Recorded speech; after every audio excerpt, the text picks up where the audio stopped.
Hello everyone, আসসালামু আলাইকুম। কেমন আছেন সবাই? আজকে চলে আসলাম বেশ কিছু চারা রোপণ করব এবং ড্রাগনের ডাল থেকে চারা বেশ কিছু রোপণ করে রাখবো। কারণ আমার একটা বেডের ড্রাগন গাছ, ভিয়েতনামি ড্রাগন, বেশ একটু খারাপ মতো হয়ে গেছে। তো ভাবছি ওগুলো তুলে দেব, দিয়ে ওখানে জাম্বু রেড দিয়ে দেব। তো সেই কারণে বেশ কিছু চারা বানাবো।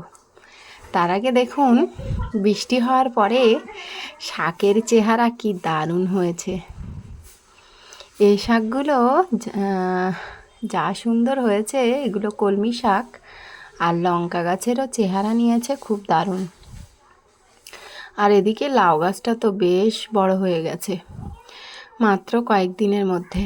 আর এদিকে দেখুন, জামরুল গাছে জামরুল বেশ সুন্দর কালার আসতে শুরু করে দিয়েছে।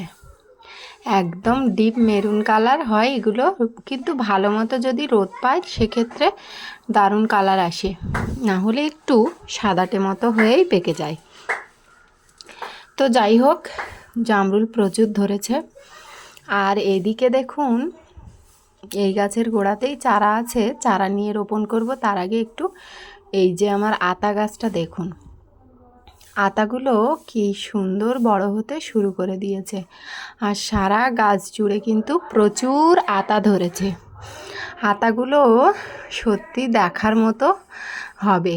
বেশ কয়েকদিনের মধ্যে গাছের গ্রোথ নিয়ে নেবে। এই যে বৃষ্টি হচ্ছে, বৃষ্টিতে গাছের গ্রোথ খুব দারুণ হবে। আর তার সঙ্গে আতাগুলোও তখন একদম বড় বড় হয়ে যাবে, দেখতেও দারুণ লাগবে। খাওয়ার থেকে দেখার মজাটাই বেশি। দেখুন, এই দিকের বাইরের দিকের ডালেও কিন্তু বেশ অনেকগুলো আতা ধরেছে। অনেক কষ্ট করে কিন্তু এগুলো পলিনেশনের পরে এত আতা সেট হয়েছে। আতার গুটি অত সহজে সেট হতে চায় না যদি পলিনেশন না করা হয়। তো আতা গাছ ছাদে দু চারটে থাকলেও যদি পলিনেশন না করা হয় সেক্ষেত্রে কিন্তু আতা গাছের গুটি এত পরিমাণ সেট হবে না। যদিও বা হয় একটা দুটো হয়তো বা হবে। তো যাই হোক, প্রচুর আতার গুটি সেট হয়েছে একদম সারা গাছ জুড়ে। বড় হলে দেখতে এক অপূর্ব লাগবে। এখন চারাগুলো নিয়ে চলে যাচ্ছি, এগুলো উচ্ছের চারা। আর উচ্ছের চারাগুলো রোপণ করে দেব। প্রথমেই এই বস্তাটার মধ্যে দিয়ে দিচ্ছি একটা চারা। বস্তাটাই মাটি রেডি করাই ছিল, আর এর মধ্যে একটা উচ্ছের চারা দিয়ে দেব। তারপরে অন্যদিকে আরও বেশ কিছু জায়গা আছে, সেখানে দেব। চারাটা তুলতে গেলে ব্যাস, খুব বেশি শিকড় কিন্তু উঠলো না। ওইগুলো পুরোপুরি খুঁড়ে নিয়ে তুলতে হবে। এতে কিন্তু খুব বেশি শিকড় উঠলো না।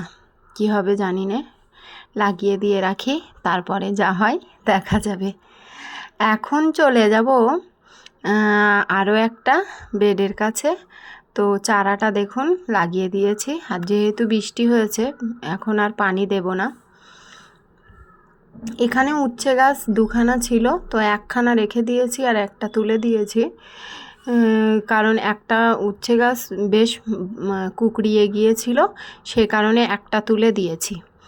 দিয়ে আর এখান থেকে একটু একটা নিয়ে লাগিয়ে দিচ্ছি।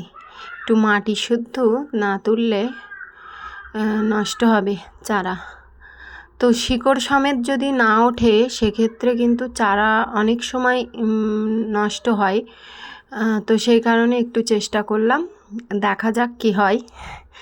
যা হবে হবে, না হলে আবারও বীজ আছে, সে তা থেকে দেওয়া যাবে। এখন এই বড় বেডটার কাছে চলে এসেছি। বড় বেডটা কিন্তু বেশ কিন্তু বাগানের উচ্ছিষ্ট দিয়ে, কিচেনের ওয়েস্ট দিয়ে ভরে দিয়েছি প্রায়, আর একটুখানি বাকি আছে। এরই পাশে দেব ভাবছি। তো মিডিল পজিশনে একটু ফাঁকা করে নিয়ে, নিচেতে যেহেতু অল্প একটু মাটি দেওয়া আছে, তো এখানে দিলে উচ্ছে গাছ কিন্তু এরকম পজিশনে খুব ভালোই হয়। উচ্ছে গাছের ক্ষেত্রে কাঁচা সবজির খোসা টোসা গোড়াতে দিলে আমি দেখেছি উচ্ছে গাছের গ্রোথ খুব ভালো হয়। তো সেই কারণে ভাবলাম উচ্ছে গাছটা এখানেই দিয়ে দিই। আর মাটিটা পুরোটাই এখানে দিয়ে দিয়েছি, আরও কিছু মাটি এখানে পরে দিয়ে দেব। দিলে আস্তে আস্তে শিকড়টা বাড়তে বাড়তে এদিকে এগুলো ডিকম্পোস্ট হতে শুরু করে দেবে। এই যে ঘাস আগাছা সব দিয়েছি ভর্তি করে, অনেকটা নিচে নেমে যাবে। আর এই পদ্ধতিতে বেড বানালে কিন্তু একদম লাইট ওয়েট বেড হয়, ছাদের জন্য খুব ভালো হয়।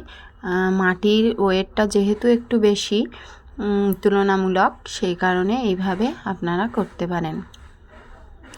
আর এদিকে তো সমস্ত গাছ বৃষ্টি হওয়ার পরে খুব দারুণভাবে গ্রোথ নিয়েছে। এখন চলে যাব ড্র্যাগনের কাছে। তো ড্র্যাগনের চারা বানানোর জন্য আমি বেশ কিছু ডাল কেটে নিয়েছি। আর এই ডালগুলো সব কিন্তু পরিপক্ক ডাল।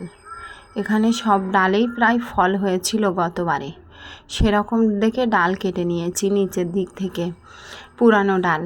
এই ডালগুলো কিন্তু থাকলে এতে প্রচুর ফল হতো, কিন্তু যেহেতু আমার প্রয়োজন, নিজের প্রয়োজনে অবশ্যই একটু এরকম কাটিং পুনিং করতে হয়।